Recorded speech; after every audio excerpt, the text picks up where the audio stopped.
Hey everyone, I just want to talk to you for a few minutes about another literary theory, and this one is New Historicism. So, what New Historicism concerns itself with is what is going on in that particular point in history when a text is written. What are the main events of that time period? Any historical movements that are going on? And how does this impact the writing? The New Historicist says that writing cannot happen independently of history, like it can't happen in a vacuum because the writer is living in the world as history is being created and made. So the history is in the text, even if it's not said, hey, and now this is a Civil War book or something like that. It's in there, so you just have to look for it.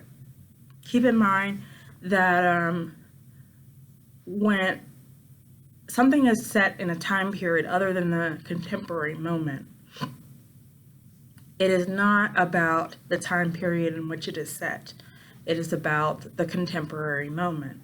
So, for example, we're reading Eugene O'Neill, The Iceman Cometh, which was written in the 30s, but is set in the teens, well, 1912.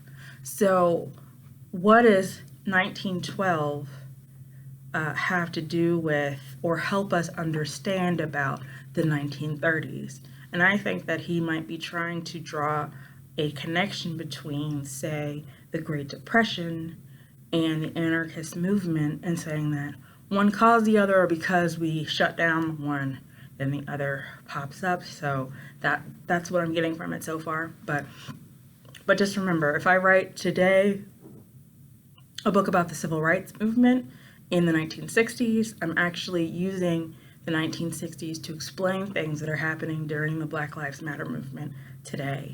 And so the question that you ask if you're doing a new historicist reading is whether or not the author is accurately portraying the events, the current events, or what socio-political kind of lens is he placing on looking at those events. So, for example, on one side, we see January 6, 2021 as a revolution, and on the other side, you see it as an insurrection. And in about 10 to 15 years, we'll see which of the ideas kind of becomes the history, if that makes sense. And then that would inform the literature, even, that is written about this particular time period. So, how does someone who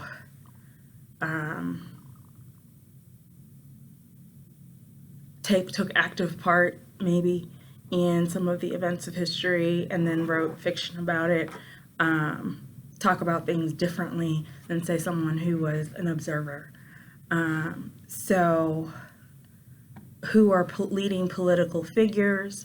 I don't know if any of you have read, we probably have, Animal Farm, but each of the main animals, pigs in it, is kind of directly correlating to people in the communist movement as it started to kind of come together and be a fully realized movement and idea and governmental system. So, like, one pig is Trotsky and another pig is Lenin, and so on.